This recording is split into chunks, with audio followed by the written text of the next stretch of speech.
Selamat datang di channel Lubang Horor. Jangan lupa like, komen, dan subscribe agar channel Lubang Horor ini terus semangat dan terus berkembang. Tanpa banyak basa-basi, ayo kita mulai ceritanya.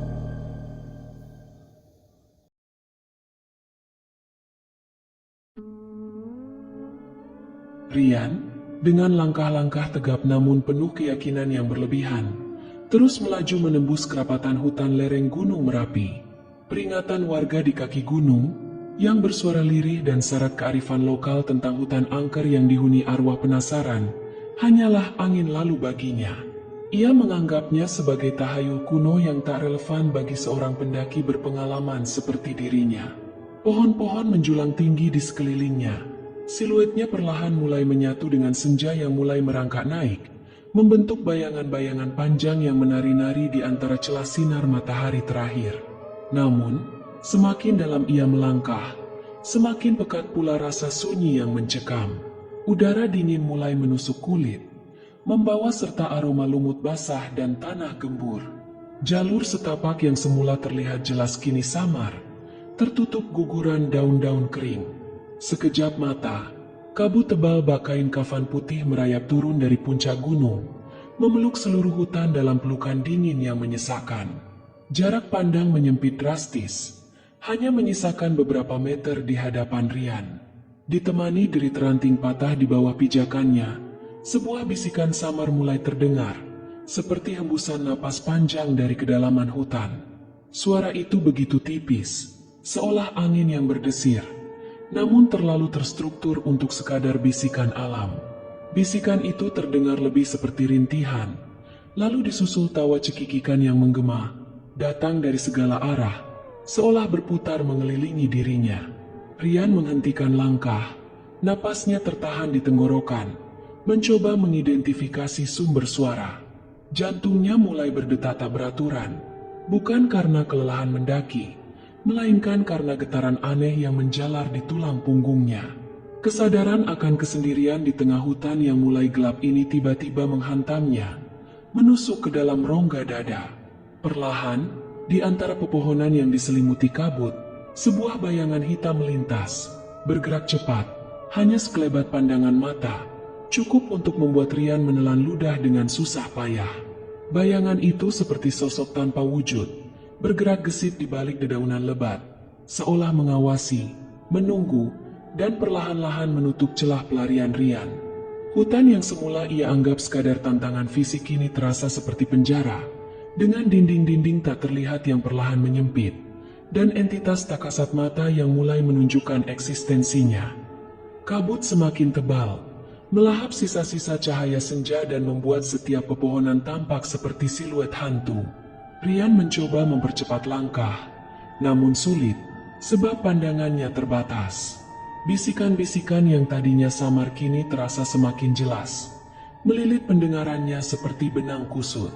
Ia tidak lagi bisa membedakan apakah itu suara angin, gesekan daun, atau memang sebuah bisikan yang ditujukan padanya. Terkadang, ia seperti mendengar namanya disebut, pelan, bergetar, seolah berasal dari jarak yang sangat dekat, tepat di balik punggungnya. Rian berulang kali menoleh, mengedarkan pandangan ke sekeliling, namun yang ia temukan hanyalah kehampaan kabut yang dingin. Setiap kali ia merasa ada yang mengikutinya, bayangan itu selalu muncul. Bukan bayangan yang jelas, melainkan sebuah distorsi penglihatan di sudut matanya, seperti gumpalan kegelapan yang bergerak cepat di antara batang-batang pohon, menghilang sebelum ia sempat memfokuskan pandangan. Rian mencoba meyakinkan dirinya bahwa itu hanya kelelahan, atau mungkin bias cahaya rembulan yang samar menembus kabut. Namun, denyutan tak nyaman di ulu hatinya terus mengingatkan bahwa apa yang ia rasakan bukan sekadar imajinasi. Seolah ada kehadiran tak kasat mata yang memenuhi ruang di sekelilingnya. Sensasi dingin yang bukan berasal dari suhu, melainkan dari aura aneh, menusuk sampai ke tulang. Langkah Rian mulai goyah. Ia menyadari bahwa ia sudah tersesat terlalu jauh dari jalur pendakian. Panik perlahan menyeruak, bercampur dengan ketakutan yang kian menjadi. Ia berteriak memanggil, Suaranya tercekat dan menghilang di telan keheningan hutan. Tidak ada jawaban, hanya gema teriakan Rian sendiri yang kembali memantul padanya, membuat suasana semakin runyam. Setiap jengkal tanah yang ia pijak terasa seperti menginjak sesuatu yang rapuh, seolah ada yang siap menariknya ke bawah. Hutan itu, dengan segala bisikan dan bayangannya, kini terasa hidup dan mengincar. Rian merasa seperti sedang diawasi oleh ribuan mata yang tak terlihat, menunggu saat yang tepat untuk menampakkan diri. Dalam keputusasaan yang memuncak, ia tersandung akar pohon yang mencuat, tubuhnya limbung, dan sekejap ia merasakan gravitasi menariknya ke bawah, menuju sebuah kegelapan jurang yang samar-samar terlihat di depannya. Jeri tertahan hampir saja lolos dari bibirnya. Dalam sepersekian detik yang terasa begitu panjang, Rian merasakan tubuhnya melayang. Gravitasi menariknya tanpa ampun menuju kegelapan di bawah. Batu-batu kecil yang terlepas dari pijakannya meluncur lebih dulu. Suaranya menghilang di telan kehampaan jurang yang seolah tak berdasar. Rasa putus asa mencengkeramnya. Sebuah kesadaran pahit bahwa inilah akhir dari petualangannya yang ceroboh. Namun, tepat sebelum ia benar-benar terjatuh, sebuah tangan yang terasa dingin dan keras secara mengejutkan mencengkeram lengannya dengan kuat. Tarikan itu begitu tiba-tiba, begitu bertenaga, hingga Rian terempas mundur beberapa langkah, menjauhi bibir jurang yang nyaris merenggut nyawanya. Napasnya terengah-engah, matanya terbelalak menatap sosok yang berdiri di hadapannya. Dari balik kabut yang pekat, sesosok lelaki tua muncul tanpa suara. Pakaiannya lusuh, berwarna kelabu kusam, mengingatkan pada kain kafan yang usang. Rambutnya memutih, acak-acakan, dan sebagian wajahnya tertutup kerutan dalam. Namun, yang paling mencolok adalah matanya. Sepasang mata cekung yang terlihat kosong, seolah tak ada kehidupan di dalamnya, namun memancarkan tatapan yang entah mengapa terasa begitu kuno, begitu tua, seperti telah menyaksikan ribuan tahun berlalu. Rian tidak bisa menyingkirkan sensasi dingin yang merambat dari cengkeraman tangan lelaki itu. Ada sesuatu yang sangat tidak wajar dari kehadirannya, kemunculannya yang begitu mendadak, seolah ia terbuat dari kabut itu sendiri. Meskipun instingnya berteriak untuk lari, untuk menjauh dari entitas misterius ini, Rian tak punya pilihan lain. Kaki-kakinya terasa lumpuh, dan ia tahu, di tengah hutan yang gelap dan menakutkan ini, lelaki tua ini adalah satu-satunya harapan. Dengan gerakan lambat, lelaki itu menuju ke sebuah jalur setapak yang sebelumnya tidak terlihat oleh Rian, seolah jalur itu baru saja muncul dari balik kabut. Tanpa bicara, lelaki itu mulai berjalan. Langkahnya begitu ringan, nyaris tanpa suara, seolah kakinya tidak benar-benar menyentuh tanah basah. Rian mengikutinya. Setiap langkah dipenuhi dengan rasa merinding yang perlahan menjalar ke seluruh tubuhnya. Ia tak tahu siapa lelaki ini, atau mengapa ia menolongnya. Namun aura misterius yang menyelimuti sosok itu menciptakan ketegangan yang lebih mencekam daripada ancaman jurang yang baru saja ia hindari. Lelaki tua itu adalah secercah harapan di tengah kegelapan. Namun harapan itu sendiri terasa begitu asing dan menakutkan. Lelaki tua itu terus berjalan di depan, tak sekalipun menoleh, seolah ia tahu persis setiap lekukan dan rintangan di tengah hutan yang diselimuti kabut tebal ini. Rian mengikutinya dalam diam. Sesekali matanya melirik ke arah punggung kurus lelaki itu, berusaha memahami misteri di balik kehadirannya. Setelah berjalan entah berapa lama, menembus kerapatan pepohonan yang semakin mencekam, sebuah siluet samar mulai terlihat di antara kabut. Sebuah gubuk reyot, nyaris rubuh, berdiri di tengah hutan yang sunyi. Dindingnya lapuk dimakan usia, atapnya berlubang di sana-sini, dan dedaunan kering berserakan di sekelilingnya, menambah kesan suram dan ditinggalkan. Lelaki tua itu melangkah masuk tanpa ragu, dan Rian mengikutinya. Jantungnya berdegup lebih kencang dari sebelumnya. Di dalam gubuk, udara terasa pengap dan dingin. Penerangan hanya berasal dari celah-celah dinding yang memungkinkan sedikit cahaya rembulan menembus masuk, menciptakan bayangan-bayangan aneh di setiap sudut. Pandangan Rian menyapu isi gubuk. Hanya ada sebuah meja kayu bobrok, beberapa perkakas kuno yang diselimuti debu tebal, Dan yang paling menarik perhatiannya, sebuah tumpukan foto-foto kuno yang terlihat sangat tua dan beberapa lembar surat kabar usang yang berserakan di atas meja. Dengan tangan gemetar, Rian meraih salah satu lembaran surat kabar.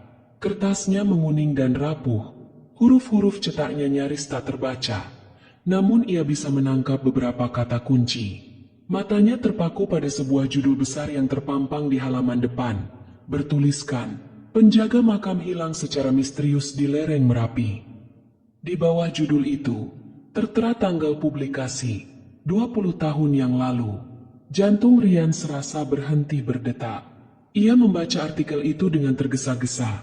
Isinya menceritakan tentang seorang penjaga makam bernama Kakek Sardono, yang dikenal ramah dan berbakti, dilaporkan menghilang tanpa jejak setelah badai besar melanda gunung. Pencarian dilakukan berhari-hari, namun jasadnya tak pernah ditemukan. Artikel itu diakhiri dengan asumsi bahwa kakek Sardono mungkin telah terjatuh ke jurang atau tertimbun longsor. Rian mengangkat pandangannya, menatap lelaki tua yang sedari tadi berdiri membelakanginya, memandang keluar jendela gubuk. Pakaian lusuh itu, tatapan mata kosong itu, dan kini, berita tentang seorang penjaga makam yang menghilang persis 2 dekade lalu. Sebuah kesadaran mengerikan perlahan merayap, menancap kuat di benaknya. Lelaki yang menolongnya ini, mungkinkah ia adalah kakek Sardono? Dan jika demikian, bagaimana mungkin ia masih hidup? Sementara surat kabar ini dengan jelas memberitakan kematiannya, pikiran Rian berputar, menciptakan kengerian yang lebih dalam dari sekadar tersesat di hutan. Misteri ini mulai berwujud. Malam semakin dalam, dan dinginnya gubuk reot itu terasa menusuk tulang Rian. Sebuah firasat buruk merayapi benaknya, diperparah oleh kenyataan bahwa lelaki tua yang disebut kakek Sardono itu tak kunjung beranjak dari posisinya di dekat jendela, seolah terpaku pada sesuatu di luar sana yang tak terlihat oleh Rian. Udara terasa semakin dingin, bukan hanya karena suhu yang menurun, tetapi karena sensasi kehadiran lain yang semakin pekat, memenuhi setiap sudut gubuk. Rian memberanikan diri melirik ke arah kaki lelaki itu, dan bulu kuduknya berdiri. Di tanah yang basah dan berlumpur di dalam gubuk, tidak ada jejak kaki. Sama sekali tidak ada. Kakek Sardono berdiri di sana, namun pijakannya seolah tak meninggalkan bekas, seperti hembusan angin yang lewat. Detik-detik berikutnya adalah neraka bagi Rian. Dari luar gubuk, di tengah pekatnya kabut dan keheningan hutan, terdengar suara-suara yang mustahil. Mula-mula, sebuah tangisan bayi yang memilukan, begitu jelas dan mendalam, seolah bayi itu berada tepat di ambang pintu gubuk.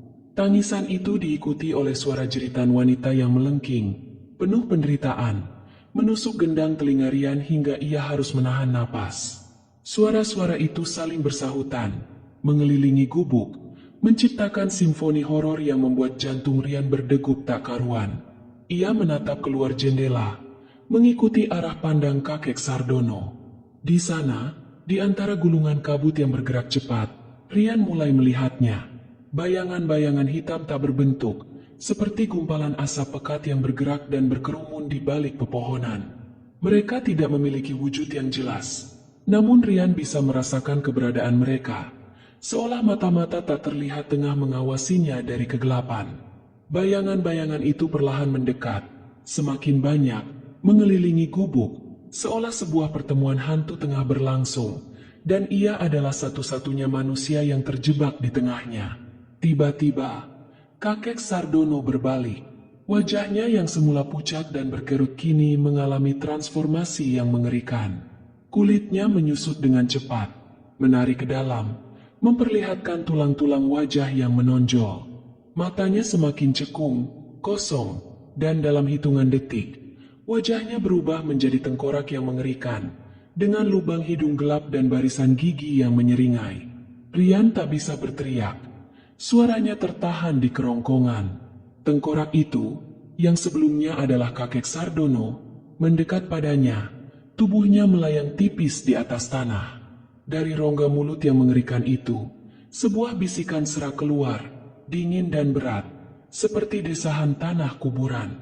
"Aku hanya ingin pulang."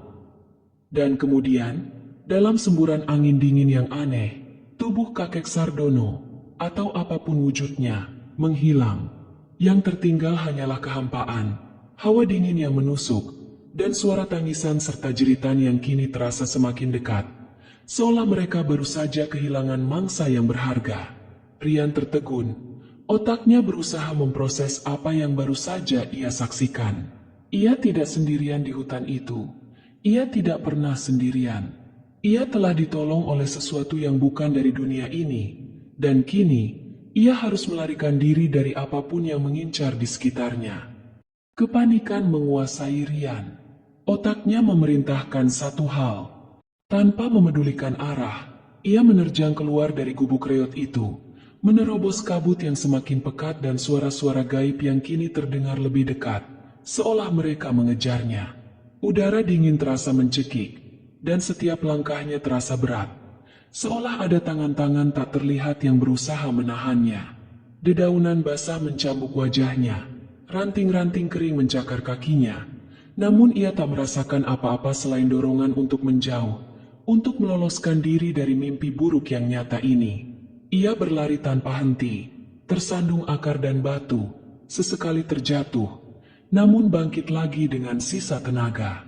Setiap kali ia berpikir untuk menyerah, suara tangisan bayi dan jeritan wanita itu semakin keras, seolah mendorongnya untuk terus bergerak. Bayangan-bayangan tak berbentuk yang mengelilingi gubuk tadi kini terasa mengikuti di belakangnya, bergerak cepat di antara pepohonan, seolah menertawakan pelariannya yang sia-sia. Jantungnya berdebar kencang, memompa adrenalin yang luar biasa. Ia tak tahu berapa lama ia sudah berlari, atau seberapa jauh ia telah meninggalkan gubuk terkutuk itu. Waktu terasa melebur, hanya menyisakan kegelapan, ketakutan, dan suara-suara mencekam yang terus menggema. Tiba-tiba, kakinya tersandung sesuatu yang keras dan dingin di antara semak belukar yang rimbun. Rian terjerembab ke depan, tubuhnya menghantam tanah basah.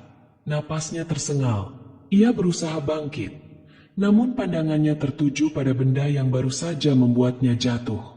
Di antara dedaunan kering dan tanah yang becek, sebuah batu nisan tua mencuat, nyaris terkubur. Permukaannya ditumbuhi lumut tebal, namun Rian bisa melihat ukiran samar di sana. Seiring cahaya fajar yang perlahan menyingsing, menerobos celah-celah dedaunan dan menipiskan kabut, sekelompok suara mulai terdengar dari kejauhan. Suara-suara manusia, suara tim pencari. Rian ingin berteriak, memanggil mereka, namun suaranya tercekat, kakinya lemas, tubuhnya terlalu lelah untuk bergerak. Beberapa menit kemudian, siluet-siluet orang mulai terlihat mendekat. Mereka adalah tim SAR yang telah mencari Rian sepanjang malam. Mereka menemukan Rian tergeletak lemas di dekat sebuah makam tua, persis di lokasi yang tak seorang pun berani mendekat di lereng gunung itu. Ketika tim SAR mendekat dan berhasil membantunya berdiri, mata Rian kembali tertuju pada batu nisan itu. Kabut telah menipis, dan kini ia bisa melihatnya dengan jelas. Di atas batu nisan itu, samar namun jelas, tergores sebuah tulisan. Bukan ukiran kuno, melainkan sebuah goresan baru, seolah ditulis dengan jari. Rian mendekat, dan darahnya serasa membeku saat membaca tulisan yang tergores dengan noda merah kecoklatan, persis seperti darah kering. Terima kasih. Ini adalah makam kakek Sardono, penjaga makam yang menghilang 20 tahun lalu. Rian ditemukan persis di atas kuburannya, di tempat yang menurut surat kabar usang itu, jasadnya tidak pernah ditemukan. Rian merinding, menyadari bahwa ia tidak hanya ditolong oleh kakek Sardono, tetapi juga diselamatkan di tempat peristirahatan terakhirnya. Sebuah rasa terima kasih yang gelap, sebuah isyarat dari dunia lain, seolah telah tertulis untuknya. Ia berhasil selamat, namun ia tahu ada harga yang harus dibayar. Sebuah ikatan tak kasat mata yang kini terjalin antara dirinya dan penjaga makam yang telah tiada itu. Rian kembali ke kehidupan normalnya, atau setidaknya ia mencoba. Tim SAR dan keluarganya menyambutnya dengan lega, mengira ia hanya tersesat biasa.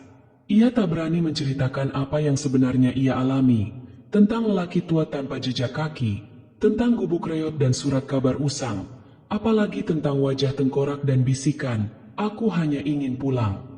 Siapa yang akan percaya? Ia hanya akan dianggap gila atau trauma berat. Maka, ia menyimpan semua kengerian itu dalam lubuk hatinya, berharap waktu akan mengikisnya, menganggapnya sebagai mimpi buruk yang terlalu nyata. Namun, waktu tidak mengikis apapun. Sejak malam naas di lereng Merapi itu, hidup Rian tak pernah sama. Ia sering terbangun di tengah malam, napasnya terengah-engah, tubuhnya berlumuran keringat dingin. Sensasi pertama yang menyergap indranya adalah bau tanah basah yang pekat. Seolah ada kuburan yang baru digali tepat di samping tempat tidurnya. Aroma itu begitu khas, begitu menusuk, mengingatkannya pada tanah di sekitar makam kakek Sardono.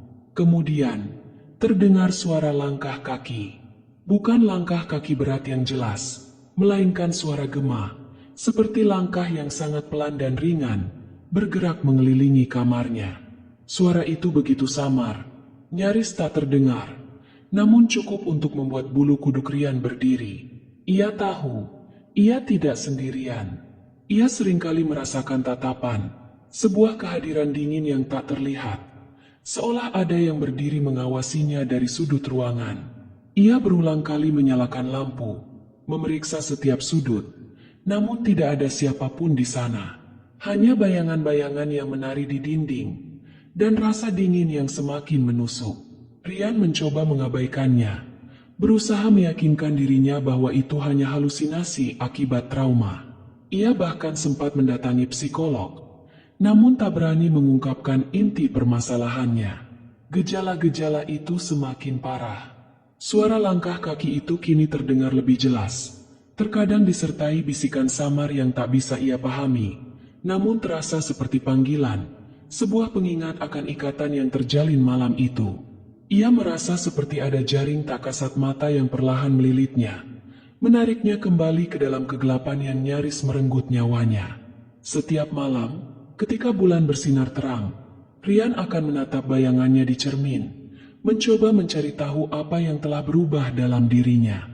Ia merasa hidupnya bukan lagi miliknya sendiri, seolah ada sebagian dirinya yang tertinggal di hutan angker itu, atau lebih tepatnya, telah terikat pada entitas yang menolongnya. Kakek Sardono telah menyelamatkan nyawanya, namun nisan bertuliskan, "Terima kasih." Itu terasa seperti cap kepemilikan. Seolah sang penjaga makam, yang telah meninggal 20 tahun lalu, kini masih mengawasinya, menunggu, menagih sebuah hutang nyawa yang ia tak tahu bagaimana cara membayarnya. Rian hidup dalam kecemasan abadi, bertanya-tanya kapan giliran arwah itu datang, meminta apa yang menjadi haknya, atau mungkin kapan ia akan diminta untuk pulang ke tempat di mana takdirnya seharusnya berakhir. Tahun berganti, namun beban itu tak pernah terangkat dari pundak Rian. Ia telah mencoba segalanya, pindah rumah, mengubah gaya hidup, bahkan mencari pengobatan alternatif. Namun bau tanah basah dan suara langkah kaki itu tak pernah sirna. Mereka telah menjadi bagian tak terpisahkan dari eksistensinya. Sebuah simbiosis yang mengerikan antara yang hidup dan yang telah tiada. Rian belajar untuk hidup berdampingan dengan kehadiran tak kasat mata itu. Sebuah bayangan yang selalu menguntit, pengingat abadi akan hutang yang ia tak pernah minta. Ia tak lagi bisa menikmati tidur nyenyak, selalu terjaga dalam kegelapan yang diisi bisikan-bisikan samar. Setiap kali melihat foto lama atau mendengar berita tentang pendaki yang tersesat di gunung, rasa dingin menjalarinya, seolah dunia sedang mencoba mengingatkan tentang apa yang telah terjadi padanya. Rian tahu, ia telah disentuh oleh dunia lain, ditarik ke dalam pusaran misteri yang melampaui akal sehat. Penjaga makam itu, kakek Sardono, mungkin telah menyelamatkannya dari kematian fisik, namun ia telah menjerat jiwanya dalam sebuah ikatan spiritual yang tak terputus. Terkadang, di tengah kesunyian malam, Rian akan menatap keluar jendela kamarnya, ke arah langit malam yang gelap. Ia tak tahu apa yang menantinya di masa depan, atau kapan hutang yang ia miliki itu akan ditagih. Yang jelas, setiap embusan angin dingin yang menyelinap masuk melalui celah jendela, Setiap kerlip lampu yang tiba-tiba meredup, atau setiap bayangan yang melintas di sudut matanya, adalah pengingat bahwa ia tidak pernah benar-benar sendiri. Ia adalah seorang pendaki yang tersesat, diselamatkan oleh kematian itu sendiri, dan kini, ia harus hidup dengan konsekuensinya. Sebuah kehidupan yang selamanya diawasi, selamanya berada di ambang batas antara kenyataan dan kengerian yang tak terucapkan, menunggu saatnya untuk akhirnya pulang ke tempat di mana ia seharusnya berada. Demikianlah kisah kali ini. Terima kasih telah meluangkan waktu berharga Anda untuk menyimak perjalanan Rian yang penuh misteri dan ketegangan di lereng Merapi. Semoga kisah ini tidak hanya mampu membangkitkan rasa penasaran dan merinding, tetapi juga memberikan sebuah refleksi. Kadangkala, peringatan dari kearifan lokal atau bisikan hati nurani bukanlah sekadar tahayul, melainkan sebuah petunjuk berharga yang membimbing kita. Cerita ini mengajarkan kita bahwa alam memiliki rahasia yang tak sepenuhnya bisa dijangkau nalar, dan setiap tindakan kita, bahkan yang terkecil sekalipun, bisa memiliki konsekuensi tak terduga. Belajarlah untuk menghargai setiap petunjuk, setiap peringatan, dan setiap uluran tangan, bahkan jika itu datang dari tempat yang paling tak terduga. Sebab, terkadang, pelajaran paling berharga datang dari pengalaman yang paling menakutkan, mengajarkan kita untuk selalu berhati-hati dan menghormati apapun yang ada di sekitar kita, baik yang terlihat maupun yang tidak.